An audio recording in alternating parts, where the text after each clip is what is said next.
El pasado 25 de febrero tuvieron lugar las segundas jornadas sobre el Estatuto del Artista Plástico y Visual, organizadas por la Unión de Artistas Contemporáneos de España, organización que agrupa a la práctica totalidad de las asociaciones de artistas que operan en territorio español.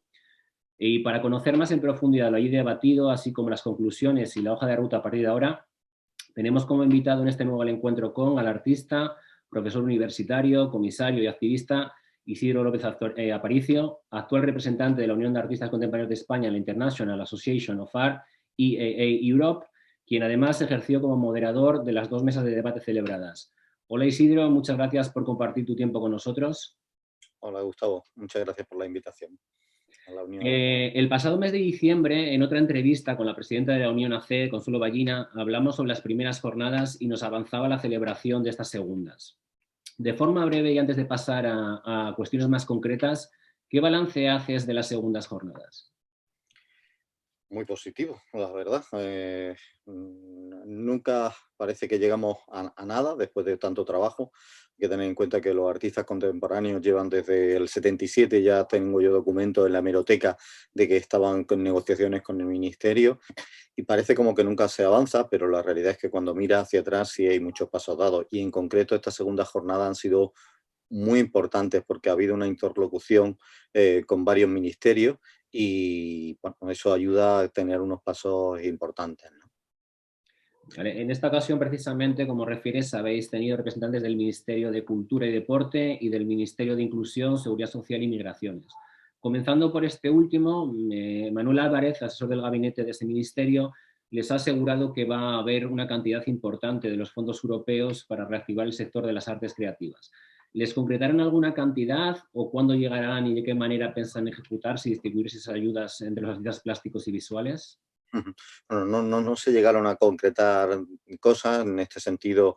Obviamente implica decisiones a nivel de ministerio y que tengan que aprobarse, pero sí que vimos cosas muy positivas. En el sentido, por ejemplo, de que por primera vez, a nivel de la distribución de fondos europeos, pues el hecho de que pueda existir partidas específicas para el arte contemporáneo, lo cual es positivo, después se tendrán que cuantificar, que la creación implica un proceso complejo y es activo. Durante ese periodo, sí el artista está en activo. Normalmente en Hacienda se considera que solamente está en activo cuando tiene ingresos. Nadie duda de que un investigador ahora mismo con las vacunas y demás, porque está investigando, no está en activo. Sin embargo, la gente cuando piensa que uno está creando, no lo está. Entonces necesitamos que comprendieran que en los tiempos en los cuales el artista no está teniendo ingresos, sigue estando en activo. Y entonces podamos seguir estando protegidos bajo la seguridad social, ¿vale? Y no tengamos por qué pagar cuotas a esa seguridad, a Hacienda. Entonces se visibilizó la posibilidad de, durante ciertos periodos en los que no hay ingresos, el artista como autónomo no tenga que pagar cuota o una cuota mínima y solamente pagaría autónomo en el momento en el que tuviera ingresos y proporcionalmente a los ingresos. En este caso, precisamente, estamos en ese proceso ya hemos redactado una serie de informaciones, nos solicitaron más información, una especie de international marketing para poder fundamentarlo en otros países.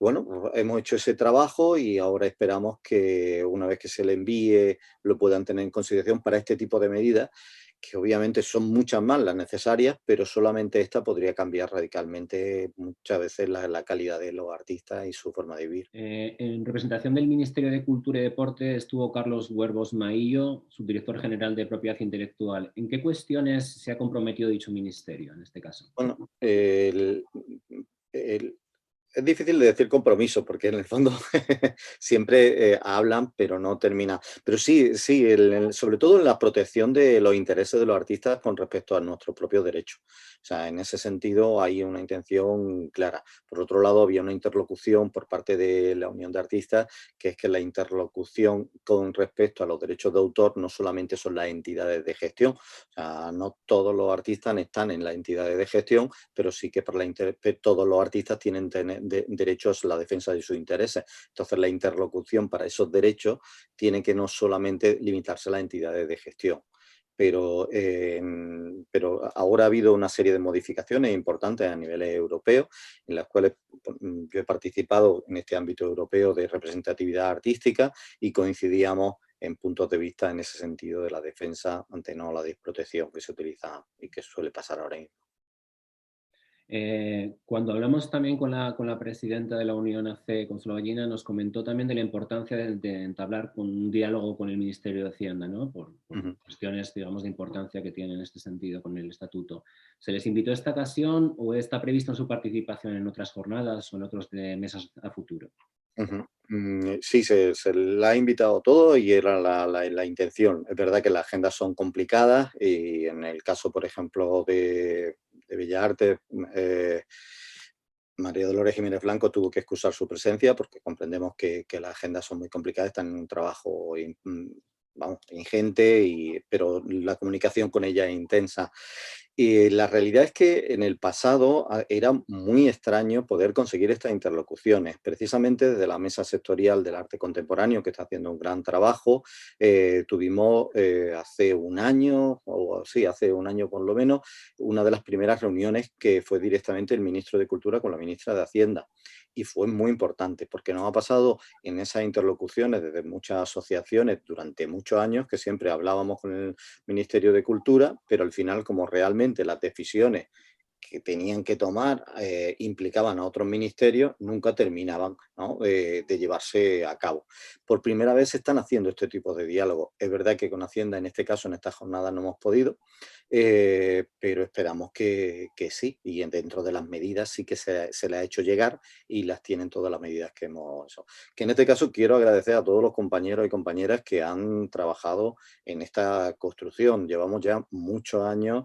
Yo ya llevaré unos 8 o 9 años intensamente y ha habido compañeros que han ido viendo y viniendo y aportando gratuitamente, generosamente, sin tener, como nos pasa en este caso en el mundo asociativo, ningún tipo de ayuda o colaboración. En este caso, para la organización de las jornadas, puntualmente sí que hemos tenido la colaboración del Ministerio y en este caso nos han ayudado también Gabeira Asociados para poder concretar todas esas palabras y quiero hacer ese agradecimiento a todos. No los voy a nombrar porque me va a faltar alguien, pero que se sientan nombrados, nombrados y queridos. Ok. Querida. Entonces, Isidro, ¿cómo calificarías las relaciones tejidas con los ministerios involucrados? ¿Consideráis que habéis establecido un marco crucial para poder seguir trabajando y avanzando en este sentido?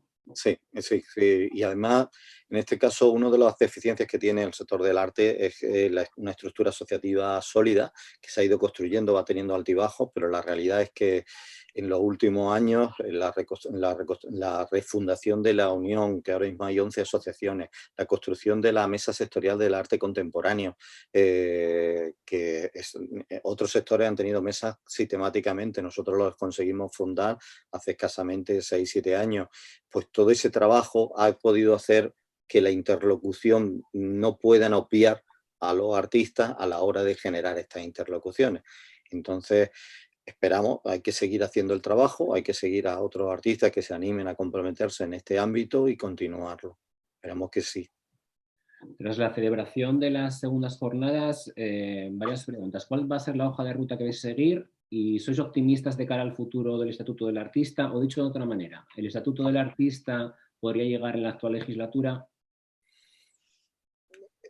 Vamos a ver, ya por ejemplo se anunció un estatuto de artista aprobado previamente y fue un gran logro en dos sentidos. Uno, por ejemplo, el hecho de que fuimos la única subcomisión que tuvo una unanimidad total de todos los partidos políticos, un hito realmente, lo cual demuestra que la cultura puede ayudar a generar consenso. Y eso es muy importante. Segundo, que la situación es tan dramática que ayuda a que haya un consenso, porque ante algo tan obvio se tiene. Pero finalmente de ese estatuto, en el fondo solamente alguna cuestión no, respondía a alguna de las cuestiones que implica el estatuto, como por ejemplo el hecho de, con respecto a las jubilaciones, la compatibilidad de la jubilación con seguir recobrando propiedad intelectual, que había generado situaciones dramáticas. Pero más de eso y de otras pocas cosas, no más. En el fondo, lo que puede salir es otras nuevas medidas, pero no un estatuto complejo, porque la realidad es que, y así lo vemos nosotros, el estatuto es algo absolutamente holístico que implica muchas cosas y además no puede funcionar solamente con unas medidas, implica también otros comportamientos dentro de lo que es todo el ecosistema del arte para que eso funcione. Si no conseguimos que en la función pública, a la hora de la contratación de las exposiciones, el pago de honorarios, no conseguimos que haya estructuras estables dentro de España, que no pase esto de que pronto se genera una estructura física enorme, pero después no se incorpora presupuesto de programación. Museos tremendos que de pronto el mundo político decide de agotarlo y de hundiéndolo sin ningún tipo de presupuesto. ¿Cómo le va a pedir después que se comparta, funcionen las medidas tomadas en el Estatuto de Artistas cuando no hay presupuesto? Entonces, no solamente el Estatuto no es una cuestión como la gente piensa, que si hay 4 medidas y eso ya nos va a cambiar la vida. No, no, hay que cambiar, tenemos que evitar que exista, el mundo político tiene que hacer un compromiso de que no haya injerencia política en la toma de decisiones. Necesitamos que desde el mundo político comprendan que el tiempo es una de las medidas más importantes, el mantenimiento de los compromisos, que no puede pasar que cada vez que viene un nuevo cambio político cambien también las programaciones y los compromisos que haya se alteren. Es imposible construir una agenda profesional si no mantienen esas situaciones. Entonces, esto pasos se van a dar, pasos se han dado y hay que seguir estando, pero no funciona. Yo cuando hice este ecosistema del arte, lo conoceréis que tiene una forma de ojo, que fue como visualizar, incorporaba la palabra ecosistema, tengo un máster de gestión medioambiental, para mí es importante que se comprendiera, no un sinónimo, sistema, sector, ecosistema. Cuando habla del ecosistema es que hay que cuidarse, es que hay que generar equilibrio. El Estatuto del Artista hay que verlo de una manera que la gente, o sea, no desequilibre unas situaciones con otras y que al mismo tiempo alimente. Por eso, por ejemplo, hablar del fomento, del 1,5, por ejemplo, hablar del 1,5 de fomento, el 1,5 que se tiene que, por ley, invertir en cultura, lo que se suele llamar el 1,5 cultural, que es de en obras públicas, pues que por lo menos haya un 20, un 25% dedicado a arte contemporáneo. Si esos presupuestos no se van controlando, no podemos conseguir que funcione, ¿no? Ese estatuto. ¿Pero sois optimistas entonces en que avanzaréis Sí, en esta sí, legislatura, daréis pasos en sí, pero positivo? sí somos positivos porque además el compromiso del ministro lo ha dicho una y otra vez.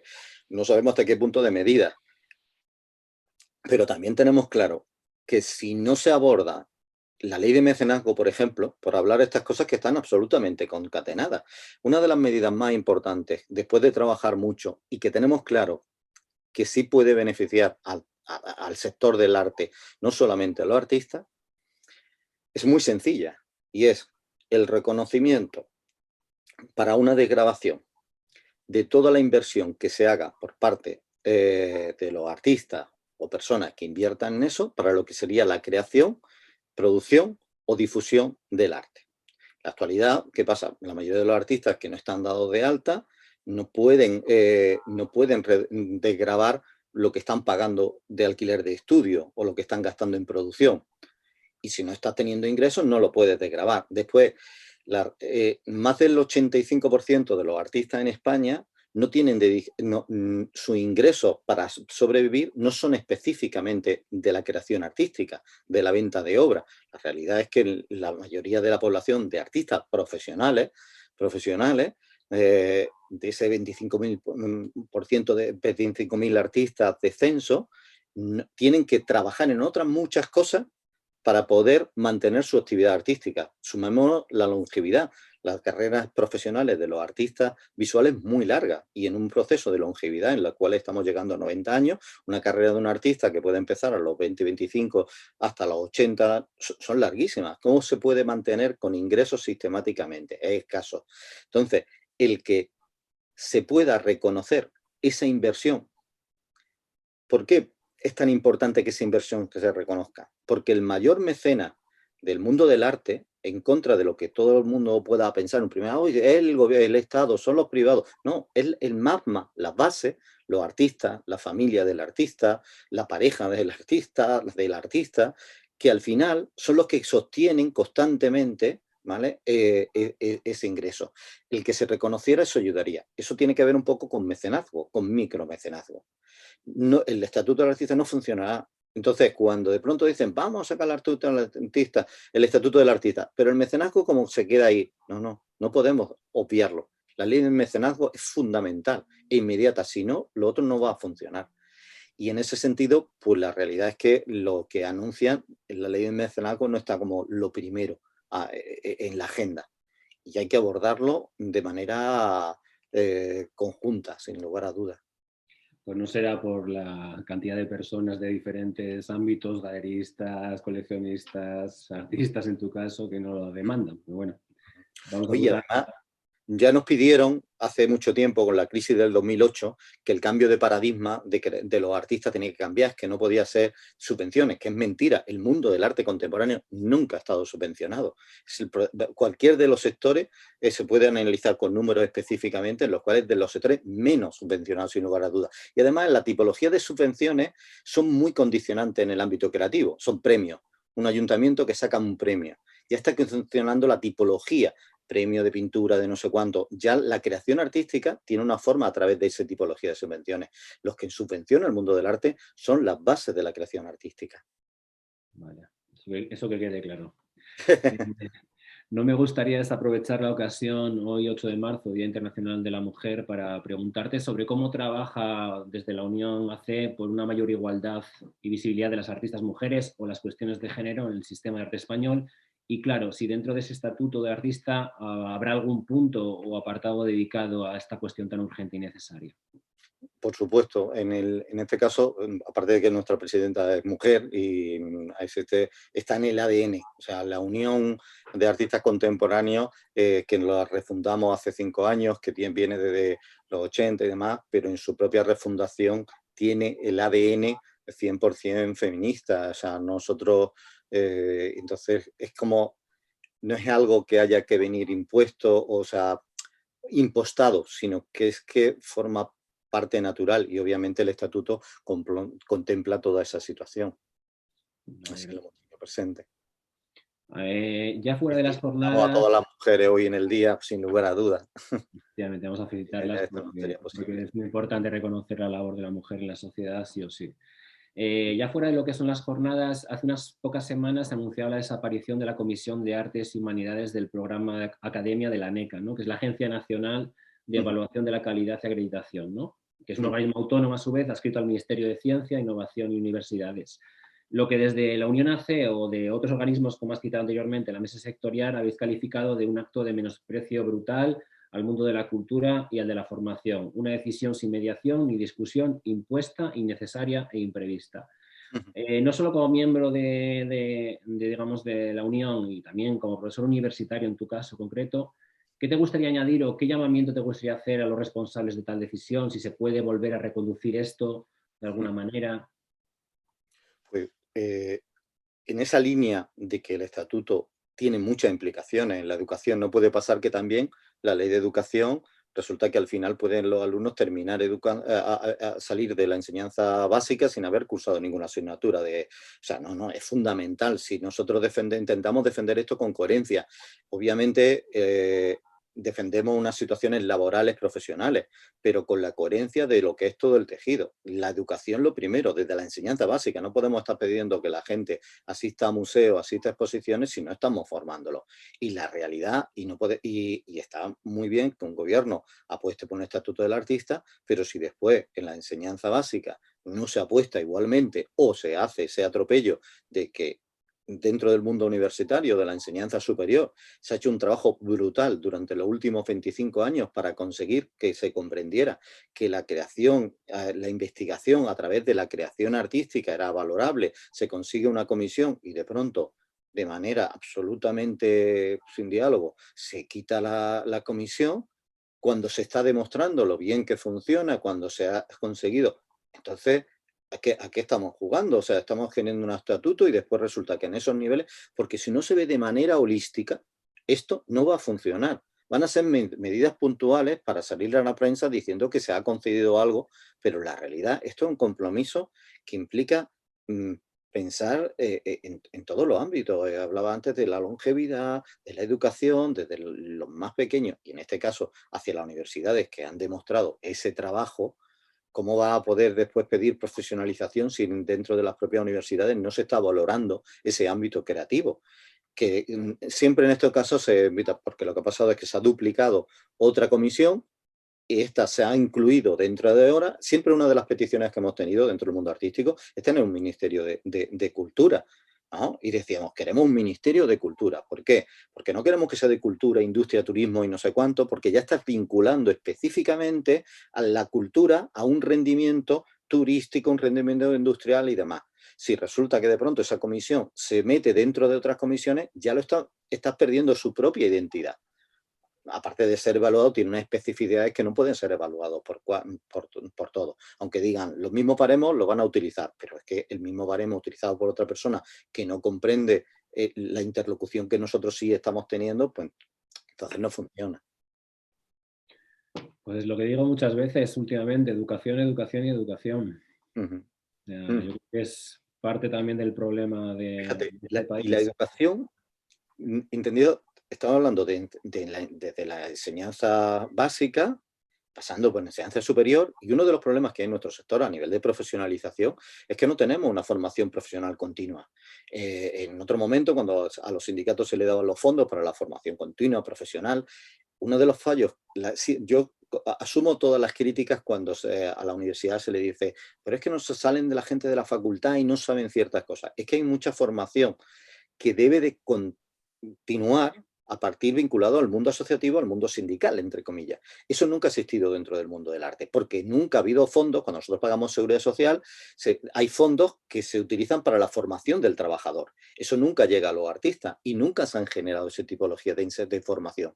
¿Cómo podemos esperar tener, al final la formación profesional de los artistas lo tienen por la propia práctica, hablando unos con otros y por la propia, pero debe de existir toda esa linealidad en todos esos ámbitos y ese reconocimiento. Si no, realmente no se estará abordando un estatuto del artista. Se estarán dando medidas específicas, pues bueno, para solucionar problemas puntuales. Vale. Por último, una de las preguntas que les hacemos de forma recurrente a nuestros invitados es el porqué de la invisibilidad internacional de las y los artistas españoles. Entenderás que, dada tu larga trayectoria como artista, a la que hay que sumar tu actividad como comisario, me gustaría conocer tu punto de vista al respecto. Sí, además yo siempre he trabajado más bien internacionalmente, mi carrera ha sido, ahora he estado viviendo en Oriente Próximo, ahora acabo de terminar otro comisariado con Mozambique, México. Sí, o sea, la realidad es que no hay una estructura continua, estable, pensada para la internacionalización del arte. O sea, una cosa es de vez en cuando pagar o medio pagar una exposición para que un artista vaya afuera y otro es generar y poner en valor ese ámbito. Y eso lo tenemos en cuenta, tiene que partir desde dentro, o sea, tenemos en cuenta, o sea, desde las propias estructuras que tenemos internas, desde los museos, que ayuden a que cuando tú expones en un museo, al mismo tiempo haya una contraprestación, una red tejida para que esas exposiciones no solamente se produzcan y se queden aquí, sino que una vez que ya lo tejido un museo, salga afuera, haya un partenariado con otros sitios que generen redes. Hay que también pasa una cosa, en España el arte tenemos Instituto Cervantes por un lado, tenemos ACE por el otro lado, tenemos Ministerio de Cultura, tenemos, o sea, hay que coordinar todos esos ámbitos en un objetivo común. Y sobre todo, que no estén sometidos esos organismos a toda la alterabilidad política de cada 4 años o cada que corresponda, sino que si tiene que haber algún pacto de continuidad, tiene que ser por la cultura y la educación. O sea, dentro de estas subcomisiones que se hicieron, la subcomisión de educación no salió adelante, el pacto social y cultural por la educación. Esos pactos son fundamentales. La democracia tiene que dar paso en ese sentido, porque si no, la cultura fragmentada, la cultura instrumentada, nunca va a poder continuar. Y en este caso, para que nosotros nos podamos ubicar, la calidad artística es brutal. Eso sí lo puedo decir con la boca llena. O sea, aparte de que sean compañeros y amigos y amigas que aprecio, es que es brutal. La capacidad creativa y las propuestas que se generan son tremendas. Eso es cierto, que no puedes competir con el mundo chino y con la inversión en producción y capitales que hay. En España la inversión de capital privado en coleccionismo, pero sí, es que partimos de falta de orgullo hacia lo propio. O sea, los mismos coleccionistas españoles, principalmente sus colecciones están con artistas extranjeros, ¿vale? Y muchos comisarios, yo llevo más de 25 años que todas las conferencias internacionales, desde Shanghái hasta Nueva York, y hablo de artistas españoles. Tiene que haber un compromiso por todo el sector. En este sentido que yo hablo de ecosistema. Si los comisarios, no sé, cuando se van internacionalmente, no hablan de los artistas españoles, si los gestores no, si no sabemos apoyarnos en este ámbito, no va a funcionar. Pero una estructura coordinada. Hay muchos fondos dentro del mundo político que recaen en lo artístico, pero que finalmente los que toman decisiones no son profesionales. Igual que estamos hablando del 1,5%, que tiene que haber una comisión paritaria que decida sobre eso, te puedes encontrar que en otro ministerio, voy a hablar un poco así, abuelo, ¿vale? No, pero lo mismo en agricultura, de pronto hay una acción que invierte en un dinero y en alguna pieza artística, en alguna intervención y eso. Hay muchos ministerios que de pronto hay cuestiones puntuales de dinero. ¿Y quién lo decide? Pues de una manera muy anecdótica. Oye, en el mundo del arte hay mucho profesional y muy bueno. No es un espacio. Sobre física no se le ocurren decidir cualquiera. Sobre el mundo del arte sí.